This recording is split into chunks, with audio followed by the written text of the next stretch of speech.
Oke, assalamualaikum warahmatullahi wabarakatuh. Eh, Bertemu kembali bersama saya Ustadz Ari. Nah, hari ini kita akan melanjutkan materi kita tentang ciri-ciri teks artikel, ya. Jadi kemarin kan kita sudah membahas beberapa tentang struktur artikel. Yang pertama ada tesis, argumen, terus rekomendasi. Nah, hari ini kita akan bahas lebih lanjut bagaimana kita ketika membentuk sebuah fakta dan opini dalam sebuah artikel, ya.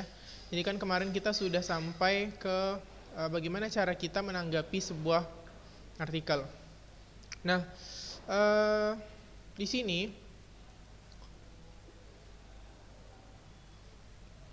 di buku ini kita bisa lihat pada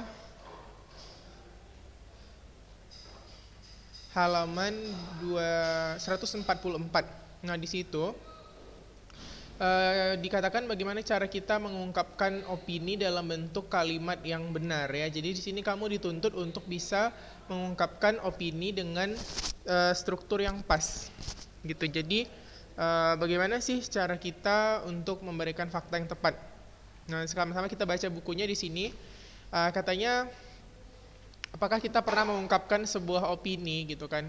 Kalau pernah diungkapkan secara lisan, maka opini itu ada hal-hal yang harus kita pertimbangkan. Yang pertama, struktur artikel itu terdiri dari artikel, opini, argumentasi, dan bahasa yang digunakan. Nah, untuk nomor 1, struktur artikel opini, kamu tentu sudah membaca artikel opini pada sub pelajaran sebelumnya, Bu. Apakah kamu pernah memperhatikan struktur isi artikel? Jadi artikel itu dimulai dari pendapat atau tesis statement, atau topik yang akan kamu kemukakan. Selanjutnya kita akan masuk kepada argumentasi, katanya, baru reiteration atau pendapat di akhir yang menunjukkan solusi. Nah, bagian argumen itu adalah berisi opini, tapi lebih banyak didukung oleh data-data yang aktual. Jadi tidak hanya sekedar kalau kita kan misalnya buat opini itu kan hanya sekedar pendapat. Nah, di sini argumen itu dia opininya itu diselingi oleh fakta-fakta, gitu. Jadi fakta-faktanya itu punya referensi tertentu, gitu. Selanjutnya untuk penggunaan bahasa, ya. Jadi bahasa dalam artikel itu ada beberapa. Yang pertama, dia harus komunikatif, tidak bertele-tele, dan ringkas penyajiannya. Nah, kemarin di gambar ini kita sudah pernah bahas, ya, waktu pertemuan di Zoom. Nah, sekarang kita akan lanjutkan ke penyusunan opini. Jadi katanya penanda opini itu pertama, dia berupa kutipan kata-kata seorang, biasanya ditandai dengan tanda baca petik 2, menggunakan sudut pandang penulis dalam bentuk penafsiran fakta, terus menggunakan kata yang tidak pasti, seperti mungkin, rasanya, sepertinya, gitu, ya. Lalu menggunakan kata yang bertujuan untuk menyampaikan sesuatu, sebaiknya saran, pendapat. Nah, ini contoh opini, ya, beberapa opini. Satu, ya, kita baca aja, ya. Novel Laskar Pelangi karya Andre Hirata merupakan novel yang sangat bagus. Novel ini memberikan kesan yang mendalam dan melibatkan emosi para pembacanya. Tak hanya itu, novel ini juga memberikan pengalaman kepada pembacanya seolah-olah mereka ikut terlibat dalam cerita tersebut. Terlebih lagi, novel ini juga sangat dicintai para pecinta novel karena mengangkat budaya lokal. Mereka menganggap bahwa Laskar Pelangi merupakan karya terbaik Andre Hirata. Tak heran novel ini laku keras di pasaran.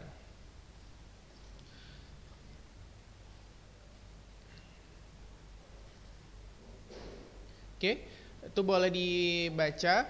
Nah, terus sini ada juga tentang judulnya Bunga Pertama Mekar di Luar Angkasa, ya. Jadi kita dalam proses menilai opini itu wajib memberikan pendapat kita, apakah opini itu real, logis atau tidak, ya.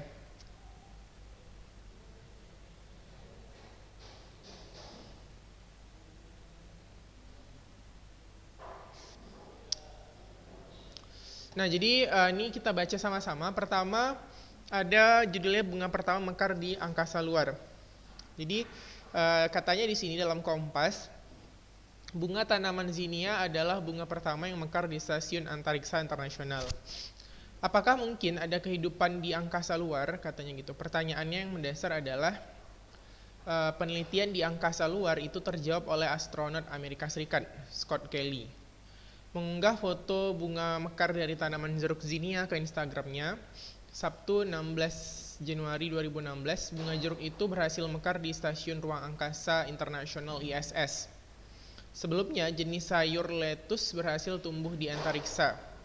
Pihak Badan Penerbangan dan Antariksa AS NASA mengatakan jeruk zinnia dipilih karena lebih sulit tumbuh ketimbang lettuce gitu. Jadi misi yang diemban Kelly bersama kosmonot Rusia Mikhail Korniyenko adalah meneliti dampak hidup jangka panjang di antariksa. Penelitian itu untuk melihat apakah ada peluang berkebun di antariksa.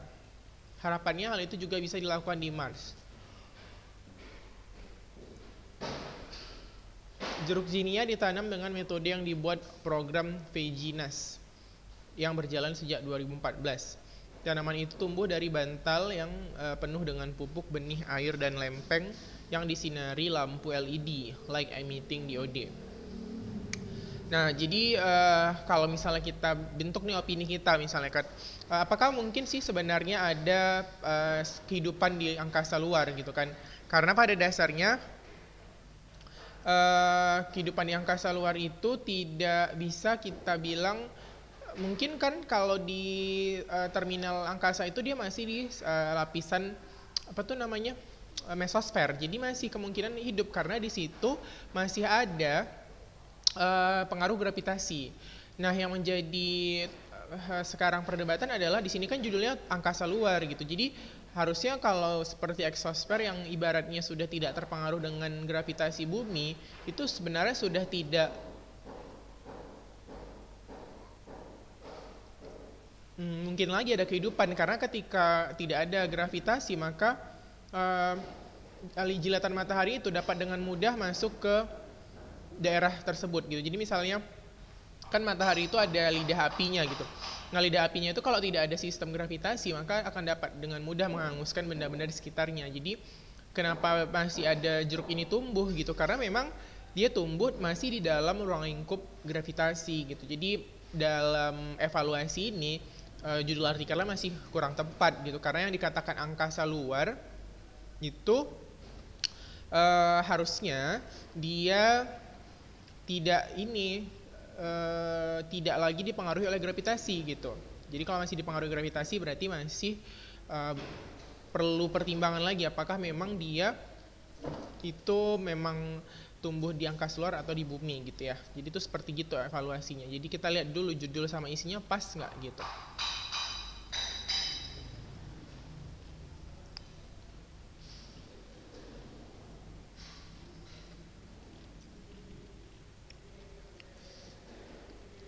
Oke, kita kembali ke PowerPoint ya. Jadi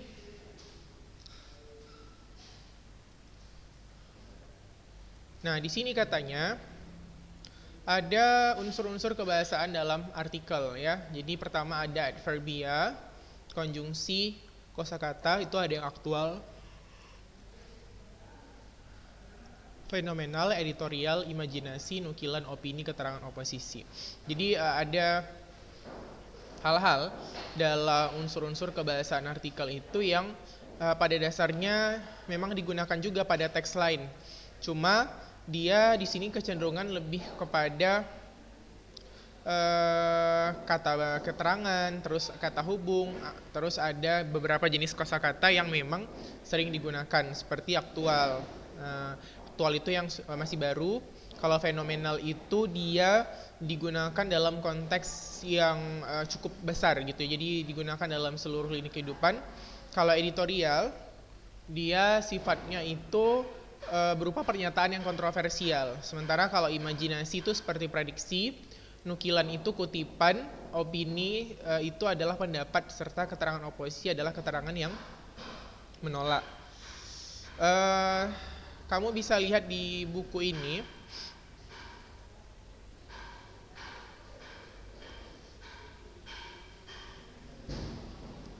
Nah, menemukan unsur kebahasaan artikel opini dan buku ilmiah. Jadi di situ kan seperti yang udah disebutkan tadi ada adverbia, bahasa yang digunakan itu misalnya adverbial frekuentatif seperti selalu, biasanya, sebagian besar, sering, kadang-kadang, dan jarang. Lalu ada konjungsi. Nah, di sini konjungsi itu adalah kata atau ungkapan yang menghubungkan dua satuan bahasa yang sederajat, yaitu kata dengan kata, frasa dengan frasa, klausa dengan klausa. Konjungsi banyak dijumpai pada artikel, konjungsi juga digunakan untuk menata argumen. Misalnya ada kata-kata selain itu sebagai, misalnya padahal, seperti, sejak. Jadi banyak sih sebenarnya jenis konjungsi ini ya. Nah, untuk kosakata sendiri, karena ini artikel banyak memuat hal-hal yang sifatnya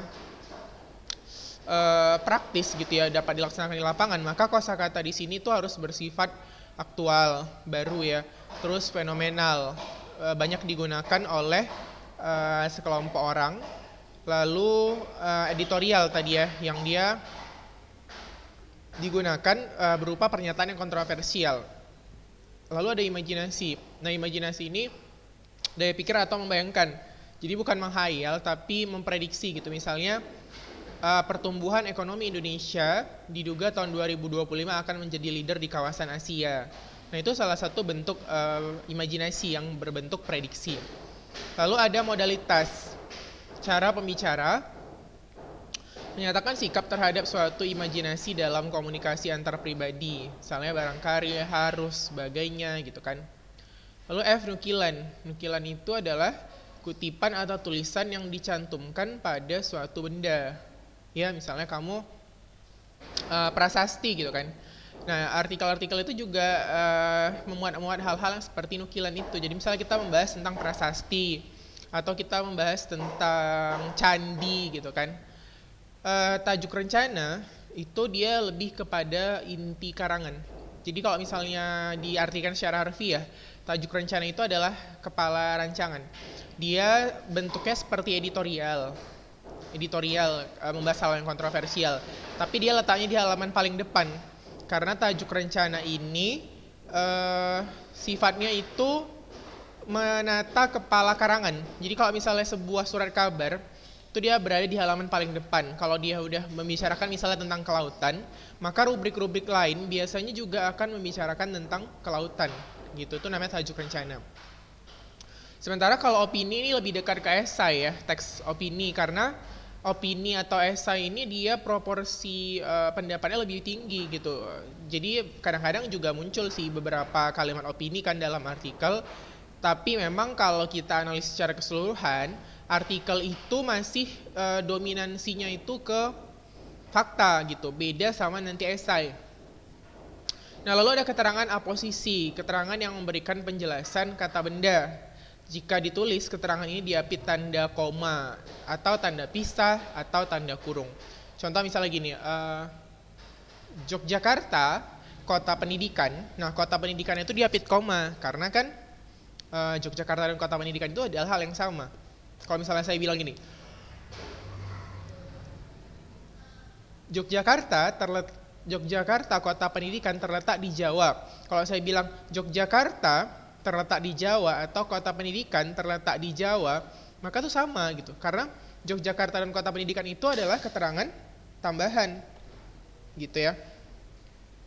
Jadi bisa kita lihat bahwasanya dalam proses penulisan artikel sering kita lihat ada kata-kata aposisi, misalnya Gubernur Sumut Edi Rahmayadi, gitu kan, itu namanya keterangan aposisi.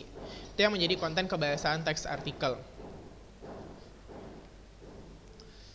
Nah, selanjutnya untuk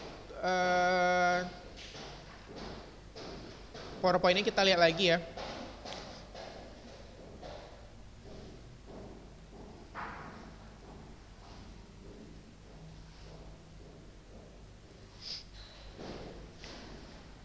Nah, di sini kita nanti diminta untuk mengkonstruksi opini fakta dalam bentuk artikel. Jadi kamu diminta untuk membangun fakta dan opini, ya. Jadi kamu diminta untuk membangun fakta dan opini. Jadi maksudnya gimana gitu ya? Konstruksilah bagaimana pendapat-pendapat kamu terhadap suatu fakta-fakta yang mungkin sekarang sedang terjadi di lapangan. Lalu bagaimana kamu menyusun opini itu secara sistematis dengan memperhatikan konten bahasanya.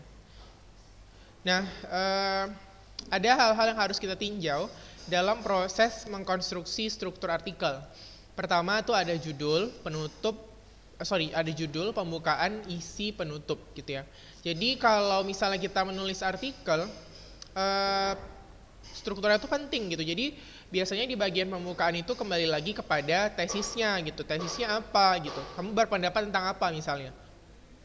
Misalnya sistem pertanian di Indonesia belum optimal. Isinya apa? Misalnya argumen-argumen pendukungnya gitu. Misalnya Indonesia itu banyak lahan tapi sistem pertaniannya itu masih konvensional sekali gitu. Beda sekali dengan mungkin seperti di Singapura yang mungkin mereka nggak punya tanah untuk pertanian tapi mereka bangun sistem pertanian dalam ruangan gitu sehingga bisa bertingkat-tingkat penyusunannya, suhunya diatur, kelembapannya diatur sehingga hasilnya lebih optimal padahal mereka tidak punya tanah. Nah, kita yang punya tanah kadang-kadang malah kalah gitu sama negara-negara yang wilayahnya sempit gitu. Berarti kan penataan sistem pertanian dan regulasinya itu masih belum optimal. Data-data contohnya misalnya gini, hasil panen di provinsi mana gitu, masalah beras aja dulu gitu, kita masih impor. Padahal ketersediaan lahan sawah kita itu cukup memadai untuk swasembada beras. Terus penutupnya lah kita kasihlah simpulan. Simpulannya misalnya setelah meninjau sistem pertanian yang kurang efektif, maka sistem pertanian Indonesia itu perlu dievaluasi. Mungkin dari segi cara penanaman, cara pemanfaatan lahan serta pemupukan gitu. Jadi kenapa kita dengan lahan yang luas masih sering impor? Karena mungkin sering gagal panen. Terus orang-orang masih fokusnya pada pertanian yang sifatnya pakai tanah. Padahal masih banyak sistem pertanian seperti hidroponik yang pakai air, aeroponik yang pakai udara gitu, yang mungkin dari kajian hasil jauh lebih efektif gitu ya. Jadi seperti itu kira-kira contoh membangun artikel. Nah, untuk menyusun sebuah artikel, pertama kita harus tentukan dulu temanya, gitu ya. Tentukan dulu tema, lalu tentukan tujuan penulisan. Kamu mau menyampaikan apa gitu?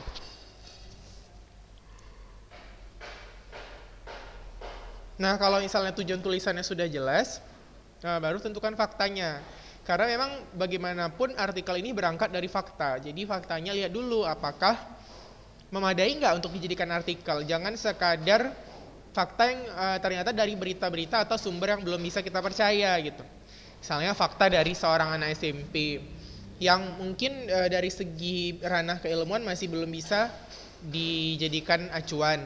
Nah seperti itu jangan. Kita harus cari fakta itu minimal dari buku, artikel, terus jurnal, Wikipedia mungkin dari situs-situs kenegaraan, perpustakaan negara itu boleh.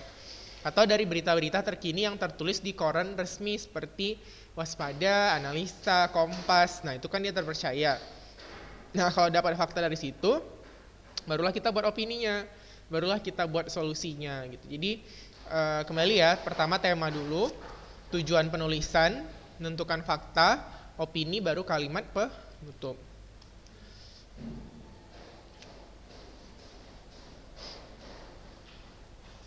Nah, artikel dari kebahasaan itu ada beberapa hal ya. Pertama, pola pemecahan topiknya, pola masalah dan pemecahannya. Jadi pola pemecahan topiknya gimana nih? Topiknya tentang apa? Kamu mau fokusnya kemana? Misalnya tentang biologi. Biologi itu kan luas. Bisa nanti dia tentang hewan, tumbuhan, bisa dia tentang bioteknologi, bisa dia tentang asal-usul makhluk hidup gitu kan. Jadi pemecahan topiknya dulu yang harus kita pastikan. Lalu pola masalah dan pemecahannya. Jadi kalau misalnya sekarang kan sering ya ada penelitian-penelitian mutakhir seperti cloning, terus kultur jaringan. Nah jadi itu gimana sih masalahnya gitu kan. Karena mungkin kalau dari kita pandang dari unsur sosial gitu kan, pola pemecahan masalah itu masih bersinggungan dengan pola sosial dan humanisme. Misalnya kalau ada sistem cloning itu gimana sih gitu, rohnya dari mana gitu kan. Misalnya ada seorang anak kita copy jadi lima orang gitu kan, jadi agak aneh gitu kan. Jadi sebenarnya dari segi humanisme dan agama juga gitu, boleh nggak kita sembarangan gitu mengcopy manusia seperti kertas gitu kan, itu yang bahaya.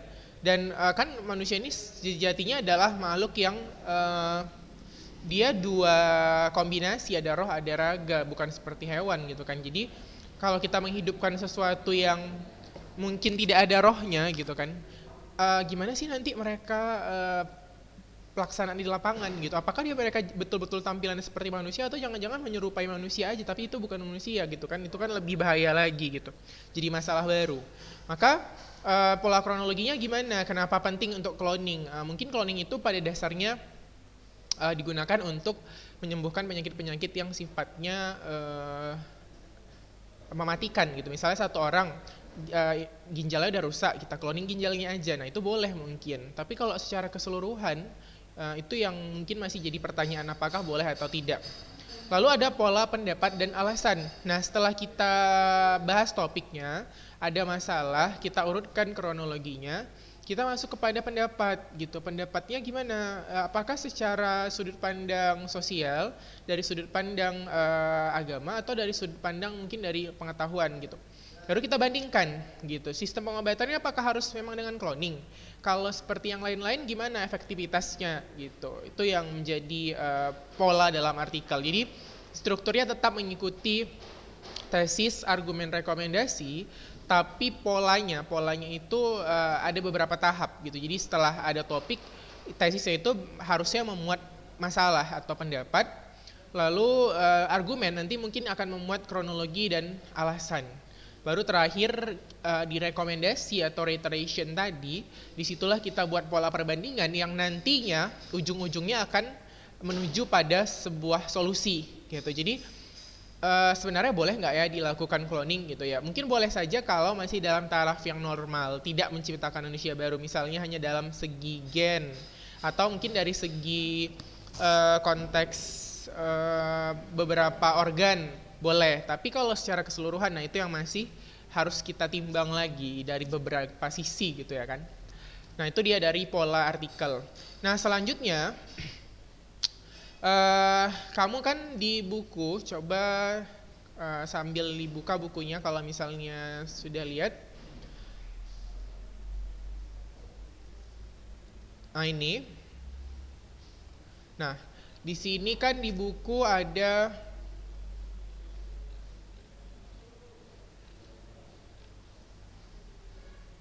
analisis konten kebahasaan. Jadi sebelum kamu mengkonstruksi, lihat dulu ya nanti di rumah bagaimana unsur kebahasaannya, mungkin dari segi adverbia, konjungsi atau kosakatanya gitu kan. Jadi di sini kan banyak hal sebenarnya gitu kan, dari segi misalnya seperti ini, sastrawan serba bisa, si apa nih namanya, Putu Wijaya ya. Jadi Putu Wijaya ini salah satu sastrawan yang lahir dari keluarga guru, jadi dia banyak tentang pendidikan gitu ceritanya gitu. Nah jadi kita lihat juga dari segi konten kebahasaan yang misalnya dari adverbianya, keterangannya di sini ada di Puri Anom, Bali, tanggal 11 April. Nah itu adverbia. Terus kalau misalnya dari segi yang di bawah satu lagi konjungsi ya. Konjungsi itu kata hubungnya. Misalnya ada kata mana ya, kita lihat dan, seperti dan, terus nih ya, dan, tetapi, nah, namun gitu kan. Nah itu tergolong ke dalam konjungsi.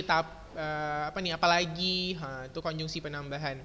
Terus dari segi kosakata gitu kan harus jeli juga kita lihat. Misalnya ada kosakata yang berhubungan dengan editorial, atau kosakata yang berhubungan dengan fenomena, misalnya fenomena nih teater Indonesia gitu-gitu. Nah itu termasuk ke dalam kosakata fenomena, karena dia kosakata itu menggambarkan suatu peristiwa yang dampaknya luas gitu ya.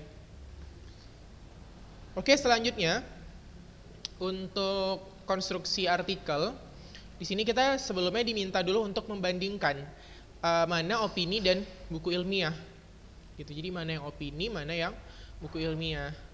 Nah seperti artikel ini kan dia opini sih sebenarnya, tapi tetap masih banyak faktanya gitu kan. Terus ada beberapa jenis karya sastra ya, mungkin di sini dijelaskan.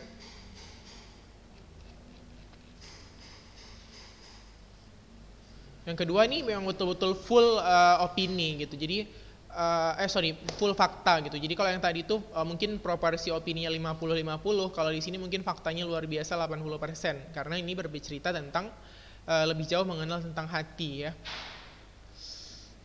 Selanjutnya untuk konstruksi ya. Di sini kamu diminta untuk membentuk opini kamu dulu gitu, baru nanti disusun. Ini kan dia kata menyusun opini artikel dan menyajikan dengan kebahasaan yang tepat.